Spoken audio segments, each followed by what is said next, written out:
자, 오늘도 이 절세 블로거 미네르바 올빼님과 함께 이 뼈가 되고 살이 되는 절세 정보를 알아보고 있습니다. 자, 요즘에 분양권 투자했다가 본인 집 양도세 비과세를 날렸다는 사례가 제법 많이 들어오고 있다고 하는데요. 아마 지난해부터 달라진 규정을 몰라서 그랬던 것 같습니다. 지금 분양권이 이제 작년부터 이제 많이 개정이 됐는데요. 네. 이 규정을 몰라가지고 방금 기자님 말씀하신 것처럼 얼마 전에 저번 주에 이제 아시는 분이 양도세 비과세로 신고했다가 추징된다고 세무서에서 연락을 받았다고 합니다. 근데 세액도 어마어마하게 크고요. 네. 정말 그 잠깐 짬을 내 가지고 비과세 요건 갖춘 직 빼고 나머지 이제 여윳돈 몇 천만 원 가지고 지방에 분양권을 샀어요, 이분이. 누가 추천해 가지고 이제 미분양 난 분양권을 샀는데 샀다가 한 수익 2천 정도 받고 나고 팔았거든요. 그 세금 내고 자기 수중에 거의 1,000만 원 정도 안 떨어졌는데 그것 때문에 이제 몇 억의 세금을 내게 된 상황입니다. 예. 그래서 우리가 분양권을 좀 쉽게 생각하는 경향들이 있어요. 이렇게 자금 여유 있는 분들 보면 잠깐 분양권 샀다가 피 조금 받고 파는 그런 경우들이 제법 있는데 오늘 내용은 정말 중요하니까요. 끝까지 한번 시청해 주시기 바랍니다.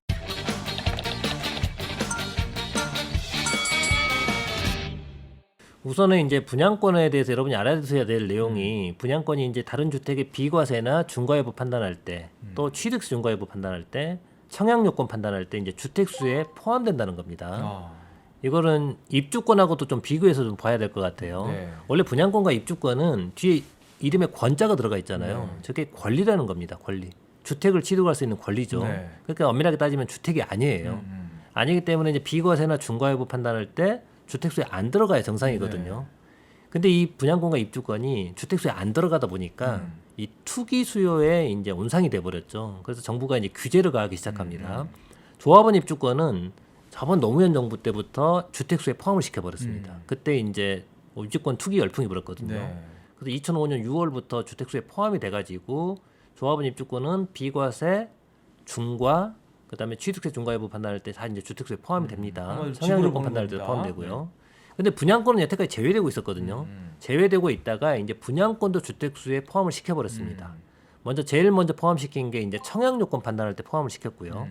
두 번째 취득세 중과 여부 판단할 때 2020년 8월 12일 이후 취득하는 분양권 그것부터 이제 취득세 중과 여부 판단할 때 분양권도 주택수에 포함을 시켰고요. 그건 2020년 8월부터 이미 시작이 됐네요. 그렇죠. 그건 이제 취득세에서 먼저 들어갔고 네. 그 다음에 이제 양도세는 언제부터 들어가느냐? 양도세는 2021년 이후 취득하는 분양권부터 비과세 여부 판단할 때 또는 중과 여부 판단할 때 주택수에 포함시키는 걸로 이제 개정이 돼 버렸습니다.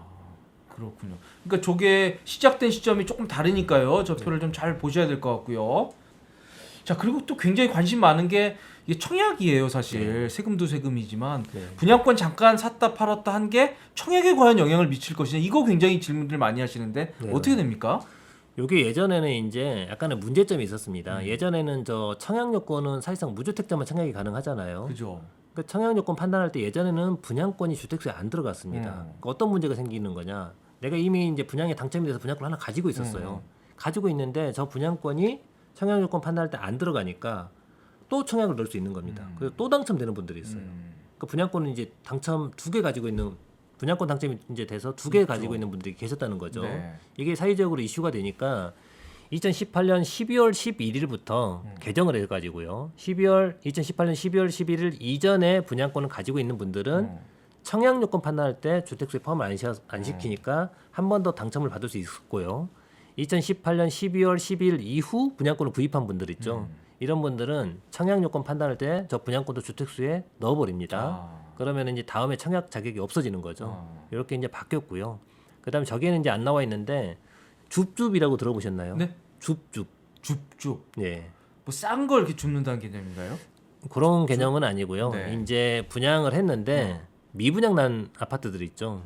미분양 난 아파트들은 이제 선착순으로 그냥 이제 계약금만 납입하면은 바로 분양권을 주는 경우가 있거든요. 그런 걸 이제 줍는다. 네. 그래서 줍줍. 줍줍이라고 네. 이제 부른다고 합니다.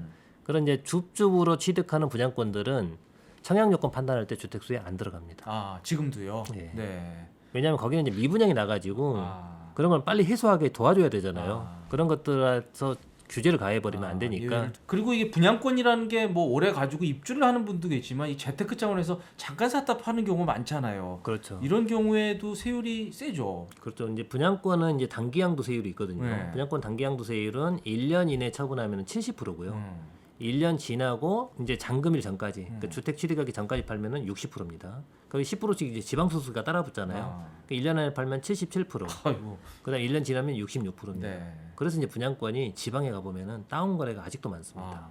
수도권은 거의 다운 거래가 없는데요. 지방은 아직도 다운 거래가 많은 것 같습니다. 세율이 워낙 세다 보니까 이제 다운 거래 요인이 생기는 거죠. 그래서 이게 세금이 77% 세금을 낸다 그러면 사실 정말 투자가 의미가 없습니다. 괜히 했다가 본인 집 막 양도세 문제도 생기고 하기 때문에 이 분양권은 정말 제가 보기에는 좀 이제 앞으로 실수요자 위주로 좀 접근하는 그런 시장이 돼야 되겠다 이런 생각이 드네요. 맞습니다. 이 분양권이 약간 취득 1세대 주택 비과세 여부 판단할 때 이제 주택수에 포함된다고 그랬잖아요. 요걸 놓치고 있다가 이제 비과세에서 엄청난 불이익을 보는 분들이 있습니다. 이걸 정말 잘 파악하고 계셔야 되거든요. 요거 간단하게 제가 좀 사례를 좀 설명드려 보겠습니다. 첫 번째 사례가 이제 실제로 이제 불이익을 받는 사례입니다. 지금 납세자가 A 주택을 하나 가지고 있었고요. 그 다음에 B 분양권을 2021년 3월에 샀습니다. 저 B 분양권이 어디 있는 거냐면 거제에 있는 분양권이거든요. 실제 제 지인 사례입니다. 네. 거제가 요즘 이제 조성 경기가 좋아지니까 이제 앞으로 분양권을 샀다 팔면은 좀 수익을 벌 수 있을 거라 해가지고 누가 권유를 해준 거예요. 네. 그래서 2021년 3월에 분양권을 샀는데 2021년 이후 취득하는 분양권이잖아요. 그러네요. 저게 이제 A 주택 팔고 비과세 판단할 때 주택수에 포함이 되겠죠. 근데 그걸 알고 이 사람이 다행히 2022년 5월에 B를 먼저 팔았습니다. 그래서 B를 먼저 팔고 약간 수익이 났어요. 수익이 한 6천 나가지고 이제 1년 지나서 팔았잖아요. 그러니까 세율은 60%입니다. 네. 그 지방소득세까지 합하면 66%의 세금을 내고 나름 그래도 한 2천 몇백은 남았겠죠. 네. 그 좋아하고 있었습니다. 그리고 다음 한 2개월 있다가 A 주택을 팔았습니다. 본인 집을요. 네. 네. 그러니까 본인은 당연히 A 주택 팔 때는 주택이 없잖아요. 네. 1세대 1주택이죠. 그래서 비과세라고 딱 신고를 했습니다. 그런데 이제 세무서에서 연락이 오는 거죠. 네. 비과세가 아니니까 세금을 내라. 왜요? 왜 내야 되는 거냐? 우리 저번에 배웠던 최종 1주택 규정이 있죠. 네네. 그게 여기서 적용돼 버립니다. 잘 보시면은 분양권도 집이니까. 그렇죠. 분양권도 주택수에 포함시키겠다고 그랬잖아요. 21년 이후 취득한 분양권이니까. 그래서 21년 이후에 취득한 분양권을 22년 5월에 팔았잖아요. 그럼 5월에 비분양권을 파는 순간 이때 최종 1주택이 되는 겁니다. 그럼 그날로부터 2년을 다시 지나서 A주택을 팔았어야 되는데 네. 이분은 그걸 놓치고 있었던 거죠. 이런 상태에서 A주택을 팔면은 A주택은 2년 보유를 다시 안 했기 때문에 비과세가 안 되고 이제 양도세가 과세가 되는 거고요. 만약에 저 A주택이 2년 이상 거주한 주택이다. 네. 그럼 장독공제는 표 1을 적용받을 수 있을까요? 표 2를 적용받을 수 있을까요? 저거는 A 주택에 대해서 비록 비과세는 못 받지만 네. 1주택이잖아요. 현재 1주택. 그래서 양도당시 그러니까 1주택. 예, 1세대 1주택 표 2가 적용될 것 같은데요. 네. 정확하게 설명하셨습니다. 예. 지금 A주택 양도당시 1주택이잖아요. 네. 그리고 아까 제가 가정에서 2년 거주를 했다고 가정을 했잖아요. 네. 그래서 이 경우에는 양도당시 1주택, 2년 거주 요건을 둘 다 갖췄기 때문에 표 2의 공제율, 네. 보유기간별 4%, 거주기간별 4%. 만약에 저 A주택에서 취득하고 계속 거주했다. 그러면 최대 80%까지 받을 수 있는 거예요. 80%까지 받을 수 있는. 하지만 12억까지 주는 1세대 1주택 양도세 비과세는 못 받는. 그렇죠. 못 받습니다. 장특공제는 80%까지 받지만 네. 그런 결과를 초래하게 됐네요. 이런 경우는 네. 저 A주택의 차익이 크신 분들 있잖아요. 요즘 서울 같은 경우에 차익 큰 분들 굉장히 많잖아요. 그럼요. 그런 분들은 저렇게 지방에 분양권 투자해서 잠깐 뭐 1, 2천, 2, 3천 수익이 났다 하더라도 저 비과세 혜택 사라지는 게 훨씬 더 손해입니다. 큰일 나겠네요, 진짜. 정말 네. 주의하셔야 됩니다. 예. 그 다음에 이제 저 사례를 설명해 드리면은 꼭 물어보신 분들이 이 사례 2 케이스입니다. 네. 분양권을 2021년 1월 1일 이후 취득하면은 비과세 또는 중과세부 판단할 주택수에 포함된다고 그랬잖아요. 그죠? 근데 21년 이전에 취득한 것들, 그렇죠. 그러니까 2020년 말까지 취득한 분양권은 주택수에 포함이 안 되거든요. 근데 이런 분들도 자꾸 불안해하시는 분들이 계십니다. 불안 안 하셔도 되는데 사례 한번 봐볼게요. 내가 지금 A 주택과 B 주택을 가지고 있는 상태에서 2020년 9월에 C 분양권을 샀습니다. 네. 저건 이렇게 투자 목적으로 잠깐 산 거거든요. 그리고 저 C 분양권을 2021년 9월에 팔았습니다. 그리고 약간 이제 수익 내고 판 거죠. 네. 그 다음에 지금 A하고 B가 일시적 이주택 비과세권을 갖추고 있거든요. 그렇죠. 그래서 일시적 이주택 비과세권을 갖춰서 A를 파는데 이때 A의 보유 기간이 다시 리셋 되는 거냐 안 되는 거냐. 우리가 앞에서 봤던 사례는 리셋 됐잖아요. 근데 요거는 리셋이 안 됩니다. 왜 안 되냐면은 저 시분양권을 2021년 이후 취득한 분양권이 아니잖아요. 그러네요. 그 이전에 취득한 분양권이기 때문에 저 분양권은 주택수에 포함이 안 됩니다. 네. 그러니까 중간에 사고 팔아도 아무 영향을 안 미치는 겁니다. 그러네요. 그래서 이제 A주택의 비과세를 위한 보유기간 리셋에 영향을 안 미치기 때문에 A주택은 취득일부터 계산하는 거고 네. A하고 B하고 일시적 이택 요건을 갖추고 있기 때문에 저 A주택은 그냥 비과세가 되는 겁니다. 예, 그렇구나. 아무튼 이 분양권과 관련된 이 양도세 문제는 2021년 1월 1일 이전에 샀느냐 이후에 샀느냐가 굉장히 중요한 변수가 될 것 같습니다. 자, 그리고 이게 분양권을 샀다가 이제 본인 주택 양도세 비과세 문제가 생기는 경우를 설명을 드리고 있는데요. 네. 이게 분양권이 뭐 아파트도 있지만 오피스텔 분양권도 있잖아요. 그렇죠. 그런 경우는 어떻게 돼요? 지금 그걸로 이제 한동안 문제가 많이 됐었습니다. 네. 근데 최근에 이제 기재부에서 유권 해석이 나왔습니다. 아, 우리가 이제 분양권을 2021년 이후에 취득하면은 그 분양권은 비과세 여부 판단할 때, 중과 여부 판단할 때, 또 취득세 중과 여부 판단할 때, 청약 요건 판단할 때 주택수 다 포함시키겠다고 그랬잖아요. 그런데 오피스텔 분양권도 그러면은 똑같이 그런 분양권을 보는 거냐, 즉 규제 대상 분양권을 보는 거냐. 논란이 굉장히 많았는데 결론은 오피스텔 분양권은 규제 대상 분양권을 보지 않습니다. 아, 왜 안 보는 거냐?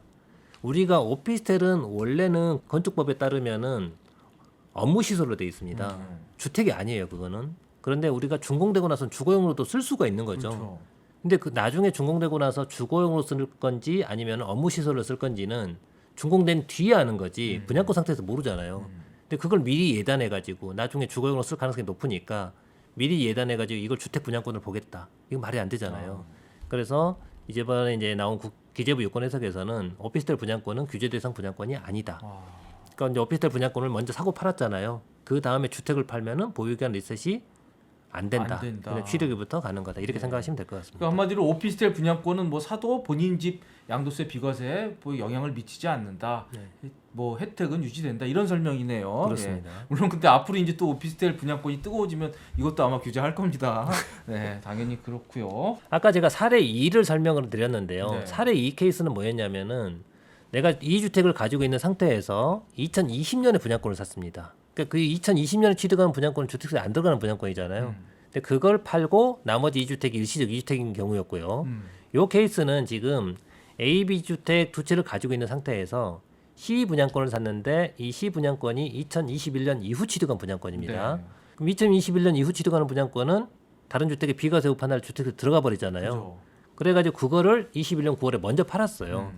먼저 팔면은 우리가 저번에 이제 설명드렸던 최종 1주택 규정이 적용돼 버립니다. 네. 그래서 21년 9월에 시 분양권을 처분하고 나서 그 다음에 A 주택을 팔면은 A 주택의 보유 기간이 리셋돼 버리기 때문에 2년 지나서 팔아야 비과세인데 요 사례는 지금 2년이 안 지나서 팔아버렸잖아요. 그렇기 때문에 A 주택은 비과세가 적용이 안 되는 겁니다. 아, 그러네요. 아무튼 2021년 1월 1일 이후 분양권을 취득했기 때문에 이 경우는 문제가 됐고요. 네. 그리고 여기서 이제 한 가지 더 첨언을 드리자면은 지금 A 주택 비과세는 안 되지만은 A하고 B하고 일시적 2주택 요건은 이제 만약에 갖추고 있다. 저건 3년 안에 팔았으니까 일시적 2주택 요건을 갖추고 있거든요. 네. 그러면 저 때 만약에 A 주택에서 2년 이상 거주했으면은 장독 공제가 표 1의 공제율이냐, 표 2의 공제율이냐, 똑같이 표 2의 공제율이 적용이 됩니다.